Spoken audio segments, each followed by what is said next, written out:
I'm going to share a strategy that completely changed my career trajectory. It's the one concept that separates managers who stay busy from leaders who actually drive change. Once you understand this, you stop competing on effort and you start winning on leverage. Here's the truth that usually takes high performers about 10 years to figure out. Your success is not determined by what you know. Your success is determined by who you can align with. That's it. That is the positive difference between being a high potential individual contributor and being an executive. Today, we're breaking down why building alliances is infinitely more powerful than trying to be the smartest person in the room. Because let's be honest, nobody cares if you can personally fix the spreadsheet. They care if you can actually move the business. Stay with me, and I'm going to show you how alliances silence your detractors, accelerate your roadmap, and frankly, make your life a whole lot easier. Let's get into it.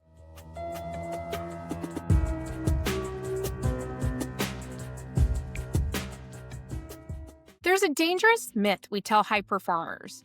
If you're smart enough, people will listen. Spoiler alert, no, they won't. Expertise within alliances is like a Ferrari with no gas. It looks great in the driveway, but it's not taking you anywhere. In the modern workplace, trying to know everything yourself isn't noble, it's naive. Organizations are too complex, too matrixed, and too messy for solo superheroes. If you try to be the hero who does it all, you don't get a medal. You get to be the exhausted bottleneck in a conference room at 8 p.m. muttering, "It's just faster if I do it myself." It's not faster. And you're just making yourself tired. Your real competitive advantage isn't your personal brain power. It's your ability to identify, align, and activate the brains around you. Let's look at the math on this. 1. Expertise is deep. Alliances are scalable. The CFO knows the money, the CISO knows the risks, and the HR partner knows the personnel. One of my favorite leadership rules is that you have to be comfortable letting go of being the master of every detail so you can own strategic direction. Trying to master every domain is the fastest path to mediocrity. But when you know how to mobilize the people who have mastered those domains, you become indispensable. You aren't just a player anymore, you're the coach. 2. Executives trust validation. When you present to the C-suite, they are asking themselves one question: has this been stress tested? They aren't looking for buy-in. They're looking for rigor. They want to know that you have actually leveraged the deep expertise of the people who see the blind spots that you might miss. If you stand alone, you are a hypothesis. You are an unverified risk. But if you stand with the head of finance and the head of product, it means your plan has been sharpened by their specific knowledge. It turns a good idea into a vetted solution. 3. Alliances create velocity. Projects don't succeed because one person worked really hard. They succeed because you built cross-functional momentum. Your role isn't to play every instrument in the orchestra. Your role is to make sure the symphony doesn't sound like a car crash. Let the experts play their parts. You just make sure that the performance lands. Detractors, the people who seem to wake up every morning and choose no. Here's the executive power move. It's easy to attack an individual, but it's very hard to attack a coalition. When you present your idea and the legal, finance, and ops teams all nod their head, your detractor suddenly has a much smaller hill to stand on. It's no longer you versus them. It becomes them versus the organizational consensus. You take away their favorite weapon, isolation. It's easy to poke holes, in my opinion. It's really awkward to tell the general counsel that they're wrong.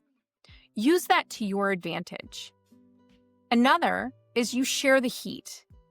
When your SME partners help shape the solution, the work becomes a collaborative product.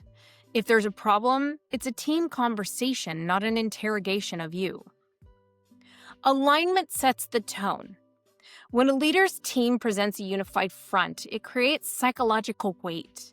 It signals this train is leaving the station. Most skeptics will get on board simply because they don't want to be left on the platform. So how do you actually do this? Let's skip the philosophy and get straight to the mechanics. This is the real-world playbook. Step 1. Identify who can bless or block. Don't just ask who is smart. Ask who has the authority to say yes to this and who has the power to kill it. That's your target list. Step 2. Bring them in before the cake is baked. Nothing, and I mean nothing, annoys an expert more than being looped in at the 11th hour just for sign-off. They don't want to rubber stamp your plan. Bring them into the problem early. Let them help design the solution. People support what they help create. Step 3. Make the SME the hero. The quick way to build an alliance is to give away the credit.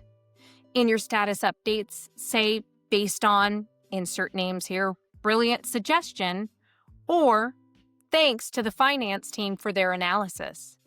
If you want loyalty, give credit. If you want enemies, hoard it. Step 4, and this one is my favorite. Radical transparency. Executives and SMEs have one thing in common. They hate surprises, and so do I. Share the risks. Share the ugly parts. Your goal is not to look perfect. Your goal is to be a trusted individual. Step 5. Win publicly, solve privately. Never throw an ally under the bus in a meeting, even if they messed up. You fix the problem behind closed doors. In public, you are a united front, and that is how you build loyalty. I want to leave you with a hard truth. In corporate life, relationships determine how fast the work moves, not the work itself. You can build the perfect strategy, the perfect model, the perfect roadmap, but if you don't have cross-functional partners supporting it, it will die. It will die quietly, professionally, and efficiently in a reply-all email thread. But if you have alliances, people will clear obstacles for you. People advocate for you when you aren't in the room. People want you to win because they are invested in the outcome. Working hard is admirable. Mobilizing an organization, that's leadership. So here's your homework. Stop trying to be the person who knows everything. Start becoming the person who aligns everything. The leaders who rise the fastest aren't the ones with the most data. They're the ones with the strongest phone book. That's how you silence detractors. That is how you gain influence, and that is how you get home in time for dinner. If this resonated with you, hit that like button, subscribe, and drop a comment below. What is one person in your organization you need to align with this week? Thanks for watching. Don't just do it alone. Do it aligned.